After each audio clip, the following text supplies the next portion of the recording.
পেহেলগাম কাণ্ডের পর বিভিন্ন ক্ষেত্রে কড়া পদক্ষেপ করছে ভারত, আর এবার সেই বিষয়ে বড় আপডেট প্রকাশ্যে এলো। বিস্তারিত জানিয়ে দিলেন খোদ কেন্দ্রীয় মন্ত্রী। ভারতে থাকা প্রায় 5.5 লক্ষ পাকিস্তানিকে বিতাড়িত করা হবে, জানিয়ে দিয়েছেন বনগাঁর বিজেপি সাংসদ তথা কেন্দ্রীয় মন্ত্রী শান্তনু ঠাকুর। উত্তর 24 পরগনার ঠাকুরনগরের ঠাকুরবাড়িতে এক সাংবাদিক বৈঠকে কেন্দ্রীয় মন্ত্রী শান্তনু ঠাকুর বলেন, পাকিস্তানের মৌলবাদীরা ভারতে অশান্তি সৃষ্টি করছে, আমরা তা হতে দেব না। প্রধানমন্ত্রীর নেতৃত্বে ইতিমধ্যেই বিভিন্ন পদক্ষেপ করা হচ্ছে। ভারত সরকার পাকিস্তানের সঙ্গে সিন্ধু চুক্তিবদ্ধ করেছে, আগামীতে আরও বেশ কিছু বিষয়ে বন্ধ হবে।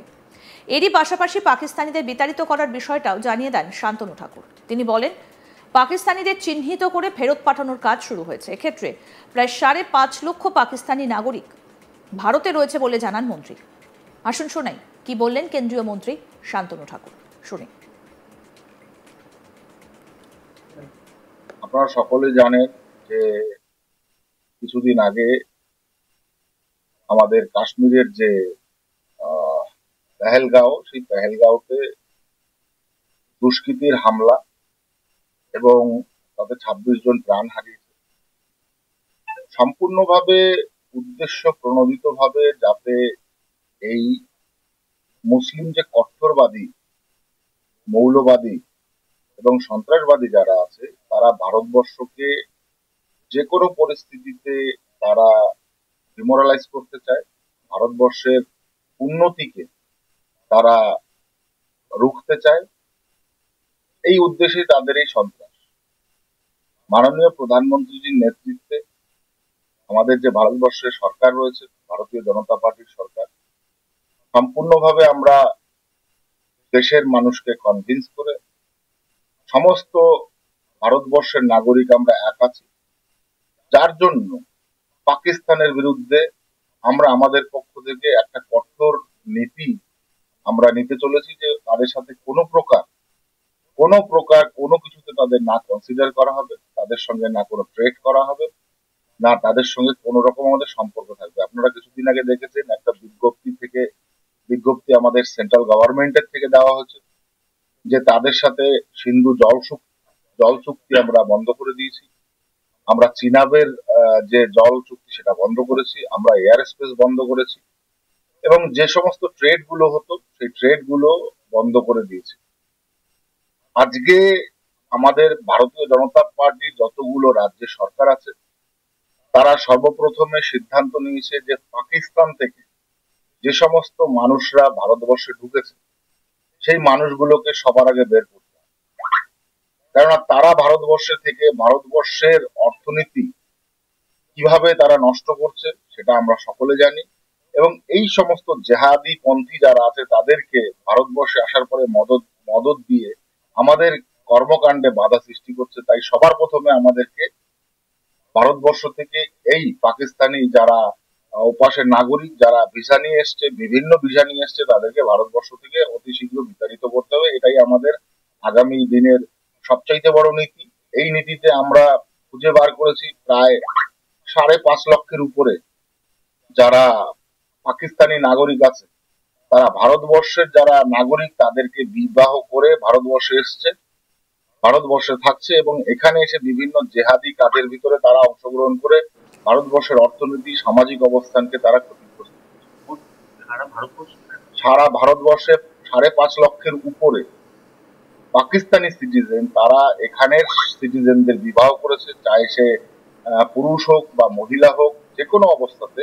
এই যে সিচুয়েশন থেকে আমাদের কঠোর যে নীতি প্রয়োগ করতে হবে, তাদেরকে ভারতবর্ষ থেকে বিতাড়িত করতে হবে। আমরা সর্বদলীয় বৈঠক করেছিলাম সেন্ট্রালে মাননীয় প্রধানমন্ত্রীজির নেতৃত্বে। সেখানে সিদ্ধান্ত চরম থেকে চরমতম অবস্থান কেন্দ্র সরকার আগামীতে নিতে চলেছে। উল্লেখ্য, সম্প্রতি পাকিস্তানের সেনাপ্রধান থেকে শুরু করে সেদেশের রাজনৈতিক নেতারাও পারমাণবিক হামলার হুমকি দিতে শুরু করেছেন। সেই বিষয়ে কি বলছেন শান্তনু ঠাকুর, আসুন শুনি। তারা পারমাণবিক শক্তির ভয় দেখাচ্ছে, আমাদের কাছে পারমাণবিক শক্তি আছে। আমার মনে হয় না পাকিস্তানের পারমাণবিক শক্তির যদি থেকেও থাকে, তার ব্যবহারের কতটুকু রাইট আছে ইউএন এর যে গাইডলাইন অনুসারে, সেখানে আমার কাছে মনে হয় না পাকিস্তানের পারমাণবিক শক্তি ব্যবহারের কোনো গাইডলাইনের ভিতরে তারা পড়ে। আর আমার এও জানা নেই যে তাদের পারমাণবিক শক্তি কতটা শক্তিধর। ঠিক আছে, ভেতরে ড্যাম পড়ে গেছে, তাদের ম্যাক্সিমাম বন্দুক থেকে শুরু করে, কামান থেকে শুরু করে, ট্যাঙ্ক থেকে শুরু করে সমস্ত কিছুতে, ঠিক আছে, বালি ভরা। আমাদের প্রতিনিধি দীপক দেবনাথ কি প্রতিবেদন তুলে ধরেছেন শুনবো এবার।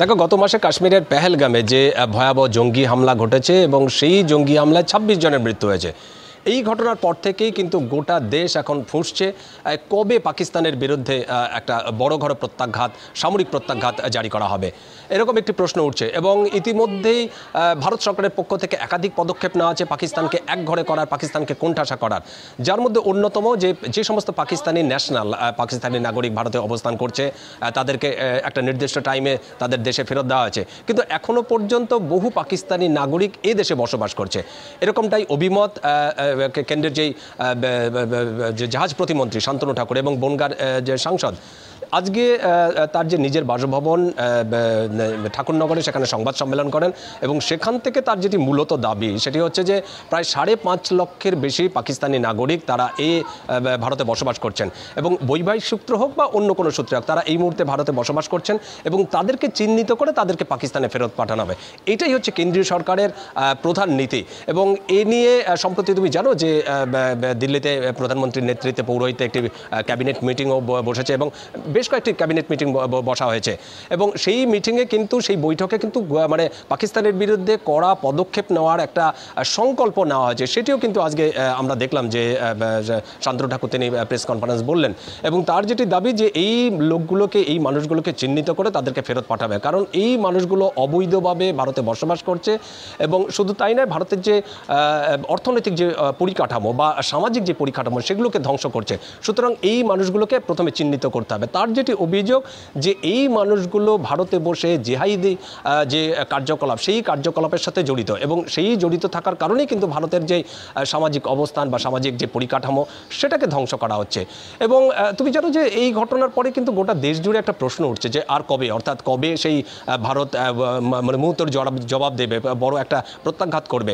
এরকম একটি প্রশ্ন যখন তাকে করা হয়েছিল শান্তনু ঠাকুরকে, তিনি যিনি বলছেন যে সাধারণ মানুষ কি চাইছেন বা কয়েকজন পলিটিক্যাল নেতারা কি চাইছেন তার উপরে কিন্তু একটা সরকার চলে না। সরকার যখন সিদ্ধান্ত নেয় তখন চারিদিক বিবেচনা করে একটা সিদ্ধান্ত নিতে হয়, কারণ সেটা দেখতে হবে যে সীমান্ত পারে যে সমস্ত বসবাসকারী যে সমস্ত নাগরিক আছে তাদেরকেও ভাবতে হয়। সুতরাং নিশ্চয়ই জবাব নেবে এবং কেন্দ্রীয় সরকার দৃঢ় সংকল্প যে পাকিস্তানকে একটা কড়া জবাব দেওয়া হবে, কিন্তু সেই জবাবটি কি বা কবে সে ব্যাপারে কিন্তু শান্তনু ঠাকুর কোনো প্রকাশ্যে কিছু জানাতে চাননি। কিন্তু এইটুকু আশ্বাস দিয়েছেন যে সেরকম একটি পরিকল্পনা চলছে এবং তার যে বৈঠক হয়েছে প্রধানমন্ত্রীর পৌরোহিত্যে, সেই বৈঠকেও কিন্তু একটা কড়া পদক্ষেপ নেওয়ার ব্যাপারে একটা সিদ্ধান্ত হয়েছে এবং খুব শিগগিরই সেটা করা হবে। এবং এই নিয়ে মূলত সাংবাদিক সম্মেলন করা হয় এবং আরেকটি প্রশ্ন উঠছে যে পাকিস্তান বারবার করেই তাদের পরমাণুর যে সম্ভার সেটার একটা হুঙ্কার দিচ্ছে, বারেবারই তারা বলছেন পাকিস্তানের নেতা মন্ত্রীরা যে ভারতকে উদ্দেশ্য করে পরমাণু বোমা নিক্ষেপ করা হবে। তো সেটা নিয়ে তার যেটি সন্দেহ যে পাকিস্তানের পরমাণু শক্তি কতটা বা আদৌ তাদের শক্তি আছে কিনা, এটা নিয়ে শান্তনু ঠাকুরের মনেও কিন্তু বিভিন্ন প্রশ্ন উঠছে এবং আদৌ তারা পারে কিনা, কারণ ইউনাইটেড নেশনের যে শর্ত, সেই শর্ত অনুযায়ী পাকিস্তান আদেও ভারতের উপরে সেই পরমাণু নিক্ষেপ করতে পারেন, পরমাণু বোমা নিক্ষেপ করতে পারে কিনা, সেটিও তিনি মানে সেটাও যথেষ্ট প্রশ্নাতীত বলে শান্তনু ঠাকুর মনে করছেন। এবং শুধু শান্তনু ঠাকুর নয়, আজকে আমরা দেখলাম যে বিভিন্ন জায়গায় কিন্তু বিজেপির যারা শীর্ষ নেতৃত্ব, সুকান্ত মজুমদার থেকে শুরু করে প্রত্যেকেই কিন্তু সংবাদ সম্মেলন করেছেন এবং তাদের একটাই নীতি, সেটি হচ্ছে যে পাকিস্তানি নাগরিক যারা ভারতে রয়েছেন তাদেরকে চিহ্নিতকরণ করা এবং তাদেরকে দেশে ফেরত পাঠানো। আরও আপডেট পেতে দেখতে থাকুন আজ তাক বাংলা। সাবস্ক্রাইব করুন, নোটিফিকেশন পেতে বেল বাটন অপশন প্রেস করুন, হোয়াটসঅ্যাপেও ফলো করুন আজ তাক বাংলা।